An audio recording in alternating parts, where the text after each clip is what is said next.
Olá, você está prestes a assistir um trecho da nossa live semanal, o Plantão de Dúvidas Veterinárias. Corre toda segunda-feira de noite. Caso você ainda não me conheça, meu nome é Edgar Gomes, sou médico veterinário pela Universidade de Brasília, UNB, fiz mestrado na Universidade de São Paulo, a USP. Não se esqueça de curtir esse vídeo, de se inscrever no canal, compartilhar ele e também de ver os links aqui na descrição do vídeo, principalmente o link para o meu curso online de alimentação natural para cães. Segue aí esse trecho que eu tenho certeza que você vai gostar muito. Ninho é venenoso para os cães? Tem uma pergunta, não se esqueçam que é uma pergunta. A pergunta é importante que vocês saibam que a gente vai conversar sobre isso, tá bom? Então, pessoal, vamos começar aí falando. Caso você ainda não me conheça, meu nome é Edgar Gomes, eu sou médico veterinário pela Universidade de Brasília, UNB, fiz mestrado na Universidade de São Paulo, a USP. Pessoal, seguinte, hoje no final da tarde o pessoal me mandou umas publicações do Instagram, alguns veterinários falando muito mal do uso do NIM. E aí eu fui ver, né? Eu acho que é o seguinte, quando você trabalha sempre em busca da verdade, você tem que estar assim, aberto a escutar o outro lado, porque você analisando o que o outro lado falou e você vê se não, tem razão, beleza, estou disposto a mudar de opinião. O que não foi o caso. Já adianto para vocês. O que rolou? Alguns veterinários no Instagram estão falando que o NIM é tóxico para os cães, que o NIM é venenoso, que o NIM é um pesticida e não sei o que lá, só que assim, são vídeos muito curtos e obviamente em vídeos muito curtos não se pode aprofundar, né? E o uso de ervas é algo que é um tema complexo e deve ser tratado de forma complexa. E eu acho que existem três lados, olha só, existem três lados com relação ao uso de ervas. Existe o lado que você já conhece, que é o lado que é contra. E aí não importa o que você mostre, ele vai falar, esse lado, né? Esse lado vai afirmar que é errado, que erva faz mal e que erva mata e tal. Aí tem um outro lado, que é o segundo, né? Que é o lado de não, ervas salvam vidas, erva é tudo de bom, dá erva para todo mundo, dá fitoterápico para todo mundo. E aí tem o terceiro lado, que é o que eu gosto de estar, que é o lado, da ponderação. Vamos usar ervas? Vamos, mas vamos usar de maneira ponderada, porque ervas, todas elas, podem causar efeito colateral. Então, se eu chego para você e falo que erva faz mal, não use, eu estou te contando metade da história. Se eu chego para você, ao contrário disso, e falo use erva sempre, use fitoterápico sempre, eu estou contando a outra metade da história. A gente tem que ver os dois lados, os prós e os contras, tá? E é disso que eu quero falar nesse vídeo com vocês.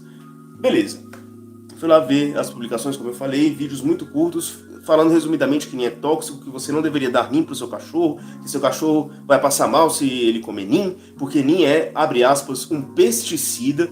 Eu acho essa palavra pesada, tá? Pesticida, mas anota aí porque eu fiz um comentário lá que eu quero ler para vocês aqui os comentários que eu fiz a respeito dessa publicação, porque o tema tem que ser tratado de forma correta. Da mesma forma, se você vê alguém falando assim, pode dar o NIM aí para todo mundo, não tem problema, essa pessoa está errada. Por quê? Porque o NIM tem contraindicação, tá? Então a gente tem que ficar atento, como eu falei, aos dois lados. Não seja nem o lado que exagera de falar que tudo é tóxico, ou nem o lado de falar que tudo é permitido, né? Seja o lado do equilíbrio. A mesma coisa eu faço aqui no canal, vocês bem sabem, com relação à alimentação natural. Eu não chego aqui falando, nunca fiz isso, de dar alimentação natural para todo mundo aí, que vai ser maravilhoso e tal. Não, a alimentação natural pode dar errado, eu já falei disso em diversos vídeos. Quer ver a alimentação natural dar errado? Faz de qualquer jeito, inventa alguma coisa da sua cabeça, diz aí que é alimentação natural e seu cachorro provavelmente vai entrar em desnutrição com relação a alguns nutrientes, vai ter excesso de outros, e no final das contas vai fazer mal para ele. As coisas devem ser feitas de modo técnico, de modo estudado. Uma outra coisa que me incomoda nesses vídeos curtos é porque falam e não colocam bibliografia, por exemplo, para mostrar em que foi afirmado. Né? Não, ó, esse artigo aqui, esse outro, falam que o NIM pode matar cachorro. Não colocam nada a respeito. E aí fica uma coisa muito solta. Eu acho que trabalha muito mais com o medo das pessoas. Ai meu Deus, ele falou que é pesticida, não vou dar, né? Do que em realmente passar uma informação para as pessoas terem poder de decisão. É a mesma coisa acontece, e eu sou um crítico disso, com relação à castração. A castração é um ato de amor. Não é não necessariamente. É um ato de amor se seu cachorro precisar ser castrado, Ou seja, se ele tiver, sei lá, piometra, se tiver câncer de testículo e tal, mas o cachorro saudável, você vai falar que é um ato de amor castrar esse cachorro, é contar só um lado da história, porque o outro lado da história é que existem trabalhos científicos que mostram que cães castrados têm maiores incidências de algumas doenças específicas, como outros tipos de câncer, que não o câncer de mama, por exemplo, ou câncer de próstata, doenças autoimunes, obesidade, artrite, artrose. Quantos veterinários já te falaram isso? Que a castração pode causar isso? Tem que contar os dois lados da história. Mesma coisa, me lembro agora, um medicamento chamado Apoquel. A maioria dos veterinários que eu vejo falando a respeito da Apoquel é um remédio maravilhoso e tal. Beleza, eu acho que deve funcionar muito bem sim. Mas o trabalho que a empresa que criou o Apoquel fez a respeito do uso prolongado do Apoquel mostrou que mais ou menos cerca de 8% dos cães que usaram o Apoquel a médio prazo morreram de câncer. Está no trabalho que a empresa criadora da Apoquel publicou. Só lê o trabalho para ver. E eu falo isso para os meus clientes. Se precisar usar o Apoquel, se não tiver mais nada para usar, beleza, mas saiba que isso pode acontecer. Inclusive, eu prefiro que a pessoa use o Cytopoint, que é um medicamento da mesma empresa, do Apoquel. Mas o Cytopoint ele é mais preciso. O Apoquel ele meio que sai atirando para todo lado e ele meio que desativa os mecanismos que o corpo tem de combater o câncer, porque o corpo luta continuamente contra células cancerígenas. E o Apoquel, além de ter o efeito dele lá contra a atopia, ele elimina ou diminui muito o efeito protetivo do organismo contra o câncer. E é por isso que 8% dos cães lá do trabalho deles desenvolveu câncer agressivo e morreu por causa disso. Então, tem que contar os dois lados da história. Os dois lados sempre, tá? Então, como eu falei, esses veterinários foram lá no Instagram e fizeram essas postagens. Eu quero ler aqui os meus comentários para vocês verem. Deixa eu só pegar aqui o outro celular. E ele tá meio lotado aqui, galera. Calma aí. Não, deixa eu ler aqui no computador. Pode ser por aqui também, não tem problema. Tá. Diante, né, do comentário do vídeo lá do colega veterinário, eu escrevi esse comentário aqui. Caro doutor, com a devida vênia, né, respeitando o que o senhor disse, mas discordando mesmo assim, o Neem é muito seguro sim.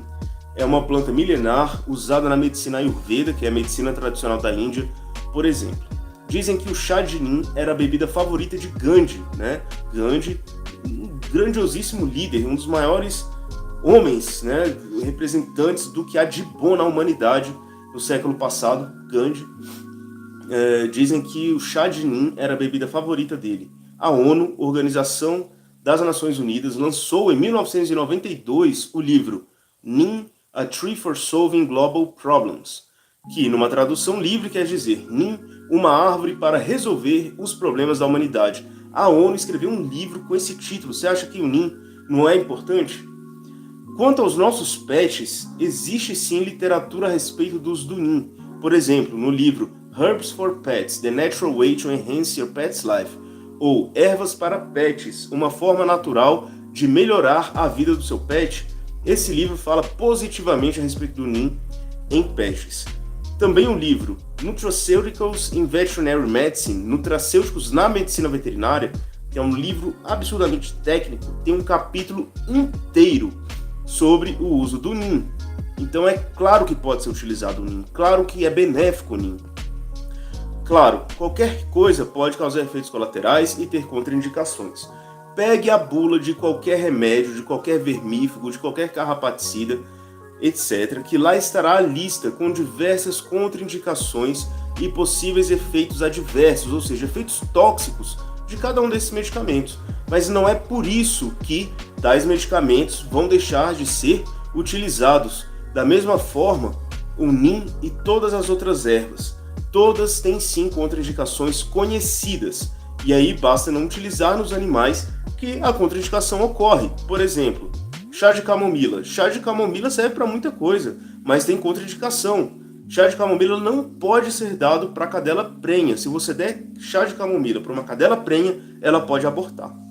Então, quando eu vou falar de chá de camomila, eu vou falar isso para vocês. Você não pode dar chá de camomila para uma cadela que está amamentando filhotes. Por quê? Porque o chá de camomila diminui a produção de leite. A gente vai querer isso numa cadela que está amamentando os filhotes? Obviamente não. Então, é contar os dois lados da história, os prós e os contras. Deixa eu ver aqui onde eu parei. Com todo respeito, acho que a forma que você falou, a forma como você falou a respeito do Nin no vídeo foi profundamente rasa e só amedronta as pessoas, sem ajudar a esclarecer a importância do uso correto das ervas e tratamentos naturais para os pets. Não curto isso de colocar medo nos outros. Prefiro ensinar quando usar e quando não usar, que é o que eu faço aqui no canal. Uma outra coisa, que foi o termo que esse médico veterinário utilizou, foi: o Nin é um pesticida. Esse termo, ele é pesado, pessoal. Ele é muito pesado. E aí eu fiz uma comparação aqui, com relação ao termo, né? Pois é, eu acho complicado fazer vídeos curtos sobre temas profundos. Algumas vezes, os termos escolhidos não são os melhores. Por exemplo, falar que o Nin é pesticida traz uma carga pesada e negativa, imediata, a respeito dele. Se for considerar um Nin dessa forma, podemos considerar outras moléculas como tal, e existem trabalhos científicos recentes a respeito, por exemplo, do uso do fluoralaner, é o nome de uma molécula. Essa molécula também é conhecida como Bravecto. E aí, esse trabalho científico que eu vou colocar aqui para vocês, porque eu mostro as coisas. O uso do fluoralaner como agrotóxico. Essa pesquisa está no artigo científico Toxicity of Fluoralaner Against Vegetable Pests and its Sublethal Impact on Biocontrol Predatory Lady Beetle. Ou seja, a toxicidade do fluoralaner contra pestes de vegetais e o impacto subletal no biocontrole do predador lá das plantas que ele testou, chamado Lady Beetle. Não sei qual a tradução, mas é um tipo de inseto.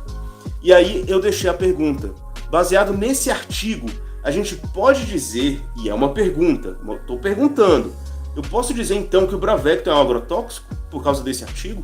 Posso falar que o Bravecto é um pesticida? Fica a pergunta, e eu vou deixar aqui o artigo para quem quiser ler sobre o uso do fluoralaner, cujo nome comercial é Bravecto, sendo usado na agricultura para controle de pragas. Geralmente, quando a gente usa uma molécula para controle de pragas na agricultura, a gente chama essa molécula de agrotóxico. Esse é o termo geralmente utilizado.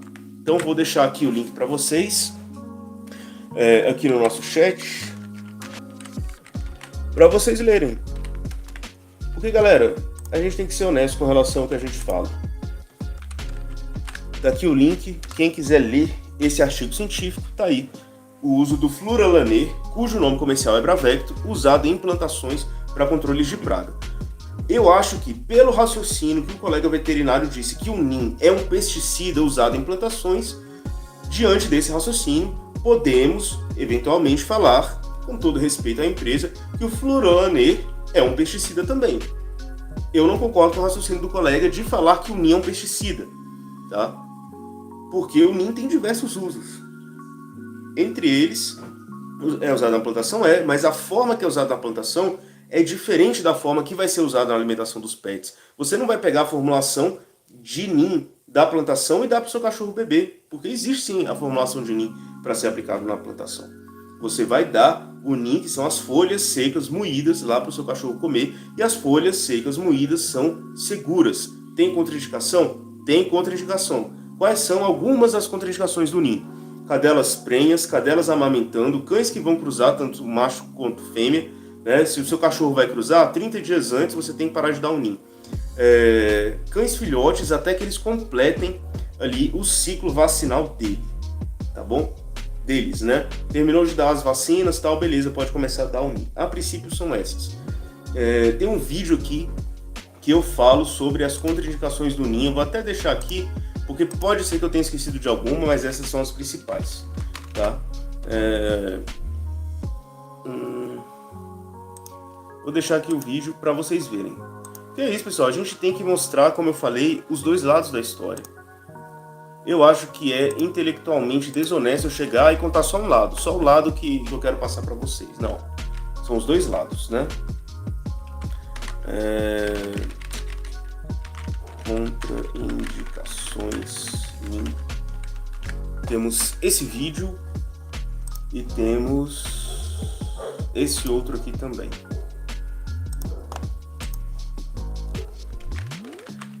Estou deixando aqui no nosso chat um outro vídeo aí para vocês. Mas devo dizer que o colega veterinário ele me respondeu educadamente e tal, não tenho o que reclamar com relação à resposta dele, ele realmente foi muito educado, embora ele discorde de mim e eu discorde dele, enfim, faz parte da vida, né? Somos livres aí com relação a isso, mas eu acho que é interessante que você tome uma decisão com relação ao uso do ninho no seu cachorro, se você vai dar ou não, baseado em informação. Você tem que saber. Como o Dr. Laí Ribeiro diz, o conhecimento é gratuito. A falta dele custa muito caro, tá? Então tem que tomar cuidado em relação a isso daí.